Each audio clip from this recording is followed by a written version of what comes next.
கோவை மருதமலை பகுதியில் தாயை பிரிந்து தவிக்கக்கூடிய குட்டி யானையை தாயுடன் சேர்க்கக்கூடிய பணி 3வது நாளாக நடைபெற்று வருகிறது. விவரங்களுடைய நேரம் செய்தியாளர் சுரேஷ், ஏன் தாய் இந்த குட்டி யானையை சேர்த்துக் கொள்ள மறுக்குது?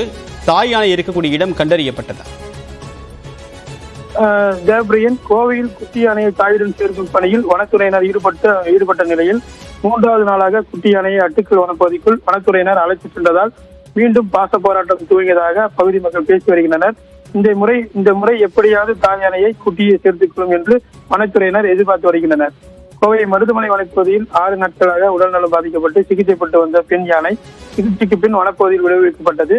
இந்த நிலையில் அந்த பெண் யானையின் 4 மாத குட்டி யானை தாயை பிரிந்து வனப்பகுதியில் சுற்றி வந்த நிலையில் கடந்த 2 நாட்களுக்கு முன்பு விராலியூர் அருகே உள்ள பச்சாவயல் பகுதியில் விவசாய தோட்டத்துக்குள் புகுந்தது.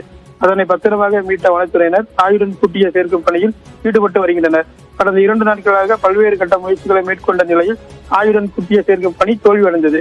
இதனையடுத்து 3வது நாளாக இன்று காலை முதல் குட்டி யானையை தாயுடன் சேர்க்கும் பணியில் வனத்துறையினர் தீவிரமாக ஈடுபட்டு வருகின்றனர். முதல் கட்டமாக அட்டுக்கல் வனப்பகுதியில் தாய் யானையை கண்டறியப்பட்டதால் குட்டி யானையை வனப்பகுதிக்கு வன ஊழியர்கள் அழைத்து சென்று மேலும் குட்டி யானைக்கு ஒலி எழுப்பும் பயிற்சி அளிப்பதற்காக ஆனைமலை புலிகள் காப்பக டாப் ஸ்லிப் யானைகள் முகாமிலிருந்து 2 வாகனங்களுடன் சேர்த்து 4 பேர் கொண்ட குழுவினர் தற்போது நேற்று வந்துள்ளனர். அவர்கள் நேற்று முழுவதும் யானைக்கு ஒலி எழுப்பும் பயிற்சி அளித்த நிலையில் இன்று தாயுடன் குட்டி யானையை சேர்க்கும் முயற்சி தொடங்கியுள்ளது. அதற்காக தற்போது அட்டுக்கல் வனப்பகுதிக்கு குட்டி யானையை வனத்துறையினர் அழைத்துச் சென்றனர்.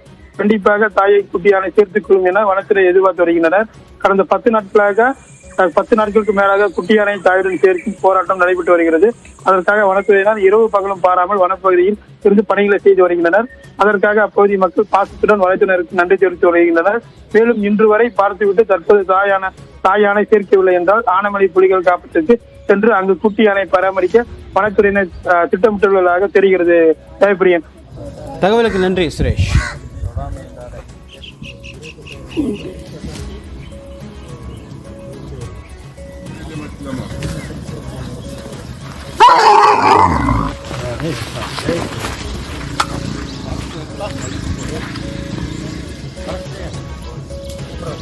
சும்மா அப்படியே ஆமாம்.